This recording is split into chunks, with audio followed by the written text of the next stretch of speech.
চৌধুরী, যিনি আসলাম চৌধুরীর ছোট ভাই, আমার বাবাকে আমাদের বসতঘর ছেড়ে দিতে নানাভাবে চাপ দিতে থাকে। শেখ হাসিনা যেটা চালু করেছে বিএনপি কে আসলেও সেটা আবার চালু করতে হবে। ধান্দাবাজির জায়গা পান না। আসসালামু আলাইকুম দর্শক, বিএনপির কিছু কিছু নেতারা যে হারে চাঁদাবাজি শুরু করেছে দর্শক, তাতে করে বিএনপির ভরাডুবিতে আর বেশি দিন মনে হচ্ছে লাগবে না। দর্শক, এবার এই মেয়েটি এবং এই মেয়েটির পিতার সাথে যে ব্যবহার করা হয়েছে সেটা শুনলে হয়তো আপনারা শিওরে উঠবেন। দর্শক, সেই ভিডিওটা আপনারা দেখতে পাবেন। সাথে সাথে দর্শক, বিএনপির এই সমস্ত নেতাদেরকে কঠিন ধুলাই করেছে ডক্টর ফয়জুল হক। দর্শক, ডক্টর ফয়জুল হক কি বলেছে সেটা আপনারা দেখতে পাবেন। দর্শক, ভিডিওটা সম্পূর্ণ দেখবেন এবং বেশ বেশি শেয়ার করে অন্যকে দেখার সুযোগ করে দিবেন। চলুন দর্শক, সর্বপ্রথম আমরা দেখে আসি এই মেয়েটির সাথে কি ব্যবহার করা হয়েছে। চৌধুরী, যিনি আসলাম চৌধুরীর ছোট ভাই, আমার বাবাকে আমাদের বসতঘর ছেড়ে দিতে নানাভাবে চাপ দিতে থাকে। আসসালামু আলাইকুম, আমি হনুফা আক্তার, আন্তর্জাতিক ইসলামী বিশ্ববিদ্যালয় চট্টগ্রামে মাস্টার্সে অধ্যয়নরত একজন ছাত্রী। আমি দেশের সকল ছাত্রছাত্রী, আমার বিশ্ববিদ্যালয়ের ছাত্রছাত্রী, সেনাবাহিনী, পুলিশ, র্যাব, প্রিন্ট ও ইলেকট্রনিক্স মিডিয়ার কাছে এবং দেশের উপদেষ্টা মণ্ডলীর কাছে আমার পরিবারের জানমালের নিরাপত্তা চেয়ে এই ভিডিও করছি। আমার পৈতৃক নিবাস পটুয়াখালী। আমার বাবা দীর্ঘ 40 বছর যাবৎ আমরা 4 ভাই বোন ও আমার মাকে নিয়ে চট্টগ্রাম জেলার সীতাকুণ্ড থানাধীন সিলেমপুর সিডিয়াতে বসবাস করে আসছে। আমাদের জন্ম এবং পড়ালেখা চট্টগ্রামে। আমার বাবা সিলেমপুর সিডিয়ার পাশে জলিল টেক্সটাইল মসজিদের পুকুরের উত্তর পাশে বিগত 2010 সালে 10 শতক ভূমি বায়না করে 2011 সালে রেজিস্ট্রি দলিল মূলে মালিক হন। বাউন্ডারি দিয়ে মাটি ভরাট করেন এবং সেমি পাকা ঘর নির্মাণ করে আমরা বসবাস করি ও কিছু ঘর ভাড়া দিয়ে তার ইনকাম দিয়ে আমাদের পরিবার চলে। আমজাদ হোসেন চৌধুরী, যিনি আসলাম চৌধুরীর ছোট ভাই, আমার বাবাকে আমাদের বসতঘর ছেড়ে দিতে নানাভাবে চাপ দিতে থাকে। বিগত 16/9/2024 তারিখ আমার বাবাকে আমজাদ চৌধুরীর লোকের মোবাইল থেকে কল দিয়ে অশ্লীল ভাষায় ঘর খালি করে দিতে বলে, আর যদি না করি তবে আমার বাবাকে এবং আমার পরিবারের সদস্যদেরকে ভাড়াটিয়াদের সামনে পিটানোর হুমকি দেয়। বিগত 21/9/2024 তারিখ আমজাদ হোসেন চৌধুরীর বড় ভাই আসলাম চৌধুরীর সাথে দেখা করতে গেলে আমজাদ চৌধুরী ও তার লোকজন আমার বাবাকে এবং আমার বড় ভাইকে শারীরিকভাবে মানসিকভাবে নির্যাতন করে এবং আমার বাবাকে একটি কক্ষে ঘণ্টাখানেক আটকে রাখে এবং আমজাদ চৌধুরীর লোক সুমন ও অজ্ঞাতনামা কয়েকজন এসে ঘর খালি করে দেওয়ার প্রতিনিয়ত হুমকি দিতে থাকে। আজ সকালে আমজাদ চৌধুরীর লোকজন আগামীকালের ভিতর ঘর খালি করে দিতে বলে। যদি ঘর খালি না করি তাহলে আমজাদ চৌধুরী তার লোকজন দিয়ে আমাদেরকে এবং ভাড়াটিয়াদেরকে ঘর থেকে বের করে দিবে এবং দখল করে নিবে। আমার বাবা বিগত 18/9/2011 সালে আনোয়ারা জাহান থেকে ভূমি খরিদ করে ঘর নির্মাণ করে। আমরা দখলে আছি। দেশে আইন আদালত আছে। আইন আদালতের তোয়াক্কা না করে যদি এভাবে জোর দখলের চেষ্টা হয় তাহলে আইনের উপর মানুষের আস্থা হারাবে। তাই দেশের সকল দায়িত্বশীলদের কাছে আমি দর্শক, এই মেয়েটির আশেপাশে যারা আছেন তারা অবশ্যই এই মেয়েটিকে সাহায্য করবেন। চলুন দর্শক, এবার আমরা দেখে আসি ডক্টর ফয়জুল হক কি বলেছে। এক রাজাকার শব্দ উচ্চারণ করার কারণে শেখ হাসিনার সমগ্র লঙ্গি জাঙ্গা সব সহ পালাতে হয়েছে। বাংলাদেশে গণভবনে তিনি থাকতে পারেন। শেখ হাসিনা যেটা চালু করেছে বিএনপি কে আসলেও সেটা আবার চালু করতে হবে। ধান্দাবাজির জায়গা পান না। কাকে চালু করবেন? আপনি কি মনে করেন যে সালাউদ্দিন কাদের চৌধুরী আমার দলের নেতা, বিএনপির নেতা, তাকে কোনোভাবে ন্যায়সঙ্গতভাবে ফাঁসি দেওয়া হয়েছে?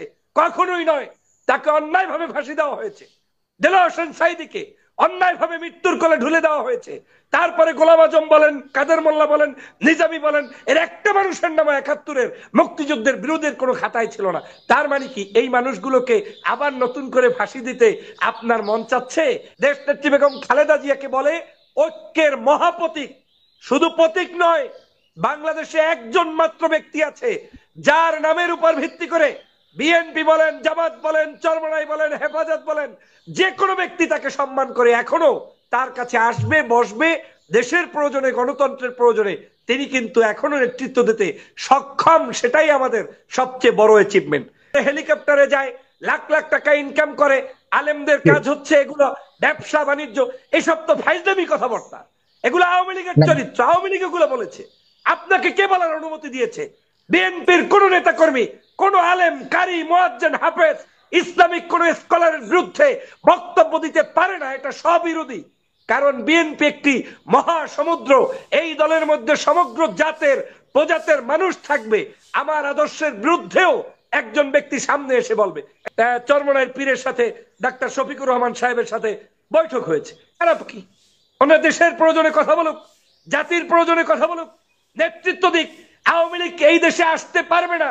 আওয়ামী লীগের অবর্তমানে এই দেশে বিরোধী দল দরকার আছে, সরকারি দল দরকার আছে। অতএব আমাদের মধ্য থেকেই যদি কেউ সরকার গঠন করে এবং বিরোধী দল হয়, সেটা তো আমাদেরই অ্যাচিভমেন্ট। এই আলেমরা যদি সংসদের প্রধান বিরোধী দল হয়, সেটা তো আমাদেরই অ্যাচিভমেন্ট। অতএব দোষের কিছু নাই। আমি শফিক সাহেবকে ধন্যবাদ জানাই, উনি ঝালকাঠির কায়েদ সাহেব হুজুরের দরবারে কয়েকদিন আগে গিয়েছেন, তারপরে সারসিনাতে গিয়েছেন, আজকে চরমনায় গিয়েছেন, সম্ভবত উনি মামুনুল সহ অনেক আলেম সাহেবদের সাথে সাক্ষাৎ করেছেন। আওয়ামী লীগ হারিয়ে গিয়েছে, এবং হারিয়ে গিয়েছে বলতে নিজ দায়িত্বে পালিয়ে গিয়েছে। তো তখন এই জায়গাটায় আওয়ামী বিরোধী মানুষগুলো একত্রে একই সাথে থাকবে, একই সাথে বসবে, একই সাথে খাবে, এই কল্পনা করাটাও যেমন অন্যায়, পাশাপাশি এটা হওয়ার সুযোগও নাই। কারণ হচ্ছে আপনার তো প্রতিদ্বন্দ্বী হবে, গণতান্ত্রিক দেশ, নির্বাচন হবে, নির্বাচনী প্রক্রিয়ায় বিএনপির জায়গা থেকে সর্বোচ্চ বড় দল ভোট পাওয়ার চিন্তা করবে, ক্ষমতায় যাওয়ার চিন্তা করবে। জামাত চিন্তা করবে নির্যাতিত দল, তাদের এত মানুষ ফাঁসি হয়েছে, তাদের উপরে জুলুম অত্যাচার হয়েছে, এই মানুষগুলোর কারণে তারা রাষ্ট্র ক্ষমতায় আসার স্বপ্ন দেখা কখনোই খারাপ কিছু নয়। তাছাড়া অন্যান্য রাজনৈতিক দলও তো সেই জায়গা থেকে রাজনৈতিক দলগুলো তাদের প্যাটার্ন হয়তো কিছুটা চেঞ্জ করেছে, যে কারণে আমাদের সামনে ভেসে উঠছে যে অনৈক্য হয়ে যাচ্ছে কিনা।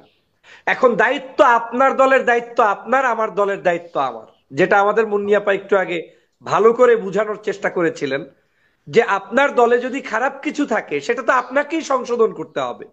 আপনার দলের মধ্যে ভালো যদি কেউ কিছু করে থাকে সেটা সেই দলকেই করতে হবে।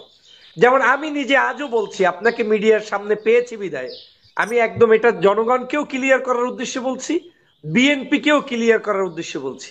আমি বিএনপি করি শহীদ রাষ্ট্রপতি জিয়াউর রহমানের বিএনপি, আমি বিএনপি করি খালেদা জিয়ার বিএনপি, তারেক রহমানের বিএনপি। এর বাইরায় অনেক বিএনপি কি আমি দেখি, নব্য বিএনপি, যারা মূলত তাদের আদর্শের ভিতরে বিন্দুমাত্র নাই, কিন্তু তাদেরকে বিক্রি করে কোন পদ পদবি মানে রাষ্ট্রীয় বিশেষ সুযোগ সুবিধা পেতে চায়, এবং পেতে গিয়েই এই দুর্ঘটনাগুলা তারা করে বেড়াচ্ছে, যেটার জন্য দল ক্ষতিগ্রস্ত হচ্ছে। যেটা আপনি ইতিমধ্যেই দেখেছেন, বিএনপির নেতা জনাব তারেক রহমান সাহেব গত দুদিন আগে, বেশি দিন না, 89তম শহীদ জিয়ার মানে জন্মবার্ষিকী উপলক্ষে তিনি অনলাইনে ভার্চুয়ালি বক্তব্য দিতে গিয়ে এত কঠোর বক্তব্য কোনো সময় তিনি দেন নাই। তিনি বারবার বলেছেন আপনাদেরকে জনগণের কাছে যেতে হবে, জনগণ ডিসাইড করবে যে কে আসবে কে আসবে না। এমনকি তিনি ইঙ্গিত দিয়ে বলেছেন আগামী নির্বাচন এত সহজ হবে না, বিএনপি ক্ষমতায় আসবে আসবে না এর কোনো নিশ্চয়তা নাই, অতএব জনগণের কাছে যেতে হবে।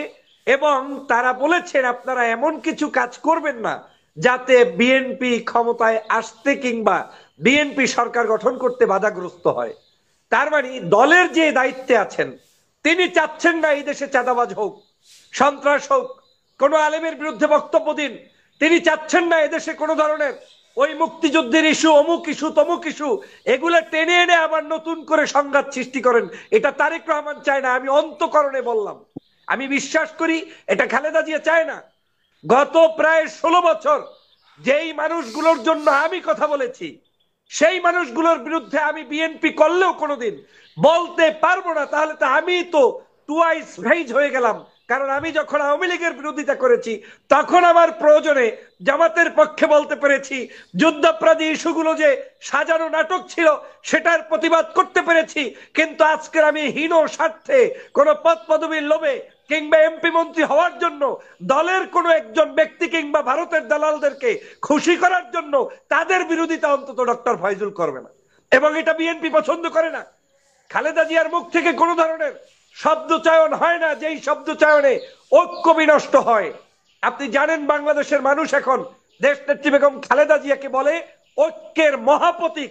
শুধু প্রতীক নয়, বাংলাদেশে একজন মাত্র ব্যক্তি আছে যার নামের উপর ভিত্তি করে বিএনপি বলেন, জামাত বলেন, চরমনাই বলেন, হেফাজত বলেন, যে কোনো ব্যক্তি তাকে সম্মান করে। এখনো তার কাছে আসবে, বসবে, দেশের প্রয়োজনে, গণতন্ত্রের প্রয়োজনে তিনি কিন্তু এখনো নেতৃত্ব দিতে সক্ষম। সেটাই আমাদের সবচেয়ে বড় অ্যাচিভমেন্ট। আপনি বলেছেন আমার দলের যেহেতু কয়েকটি বিষয়ে যে আসলে দল কিভাবে পারছে, আমার কাছে মনে হচ্ছে তারেক রহমান সাহেব বাংলাদেশে প্রত্যাবর্তন করলে দলের এক ধরনের চিত্র হবে, আর তার আগমনের আগ পর্যন্ত দলের এক ধরনের চিত্র থাকবে। এখন অবশ্যই দল ক্ষতিগ্রস্ত হচ্ছে, যেমন আপনার মিডিয়া তো বসে থাকবে না, কেউ তো কথা বলা বন্ধ করবে না। যেমন বাংলাদেশের প্রত্যেকটি জায়গায়, এই যে গত কয়েকদিন আগে একজন দলের সিনিয়র নেতা তিনি বললেন যে মাহফিল, রাতভর মাহফিল হয়, মজলিস হয়, তারপরে হেলিকপ্টারে যায়, লাখ লাখ টাকা ইনকাম করে, আলেমদের কাজ হচ্ছে এগুলো ব্যবসা বাণিজ্য। এসব তো ফাইজলামি কথাবার্তা, এগুলো আওয়ামী লীগের চরিত্র, আওয়ামী লীগ এগুলো বলেছে। আপনাকে কে বলার অনুমতি দিয়েছে? বিএনপির কোন নেতা কর্মী, কোন আলেম, কারি, মুয়াজ্জিন, হাফেজ, ইসলামিক কোন স্কলারের বিরুদ্ধে বক্তব্য দিতে পারে না। এটা স্ববিরোধী। কারণ বিএনপি একটি মহাসমুদ্র, এই দলের মধ্যে সমগ্র জাতের প্রজাতের মানুষ থাকবে। আমার আদর্শের বিরুদ্ধেও একজন ব্যক্তি সামনে এসে বলবে, এই যেমন রহমানী ভাই এখানে বসা আছে, উনি আমাদেরকে তুলাধনা করবে, উনি আলেম, ওনার দায়িত্ব, সেটা আমাকে সহ্য করতে হবে, শুনতে হবে। কারণ আমি পলিটিশিয়ান, আমি তো তার সাথে কাউন্টারে যাব না। কিন্তু এরকম কিছু কিছু ব্যক্তি আজকের এই আলেমদেরকে বিতর্কিত যদি করতে চায়, তারা কখনোই সফল হবে না। বিএনপি সরকার গঠন করলেও অন্য এমপি হতে পারবে না। কারণ বাংলাদেশের প্যাটার্ন চেঞ্জ হয়ে গিয়েছে। এক রাজাকার শব্দ উচ্চারণ করার কারণে শেখ হাসিনার সমগ্র লঙ্গি জাঙ্গা সব সহ পালাতে হয়েছে। বাংলাদেশে গণভবনে তিনি থাকতে পারেন। আর একজন নেতা কয়েকদিন আগে, আমি যদিও এটার উপরে বক্তব্য দিয়েছিলাম, তিনিও মন্তব্য করে বলেছেন শেখ হাসিনা মুক্তিযুদ্ধের সময় বিরোধী শক্তির বিচার চালু করেছে, শেখ মুজিব এটাকে বন্ধ করেছিল, শেখ হাসিনা যেটা চালু করেছে বিএনপি কে আসলেও সেটা আবার চালু করতে হবে। ধান্দাবাজির জায়গা পান না, কাকে চালু করবেন? আপনি কি মনে করেন যে সালাউদ্দিন কাদের চৌধুরী আমার দলের নেতা, বিএনপির নেতা, তাকে কোনোভাবে ন্যায়সঙ্গতভাবে ফাঁসি দেওয়া হয়েছে? কখনোই নয়। তাকে অন্যায়ভাবে ফাঁসি দেওয়া হয়েছে। দেলোয়ার হোসেন সাঈদীকে অন্যায়ভাবে মৃত্যুর কোলে ঢুলে দেওয়া হয়েছে। তারপরে গোলাম আজম বলেন, কাদের মোল্লা বলেন, নিজামী বলেন, এর একটা মানুষের নামে ৭১-এর মুক্তিযুদ্ধের বিরোধের কোনো খাতায় ছিল না। তার মানে কি এই মানুষগুলোকে আবার নতুন করে ফাঁসি দিতে আপনার মন চাচ্ছে? এই দলের এই মতের না, এটা হবে না। বিএনপির রাজনীতি হবে উদার গণতান্ত্রিক ৩১ দফা দাবি, যেটা তারেক রহমান সাহেব দেশবাসীকে বারবার বলার চেষ্টা করছেন। সংস্কার এই বাংলাদেশে সর্বপ্রথম কিন্তু এই তারেক রহমান সাহেব। ডক্টর ফজলুল হকের কথাগুলো আপনাদের কাছে কেমন লেগেছে অবশ্যই কমেন্ট করে জানাবেন। আজকের ভিডিও পর্যন্ত, ভিডিওটি ভালো লাগলে লাইক দিবেন এবং বেশি বেশি শেয়ার করে অন্যকে দেখার সুযোগ করে দিবেন। আসসালামু আলাইকুম।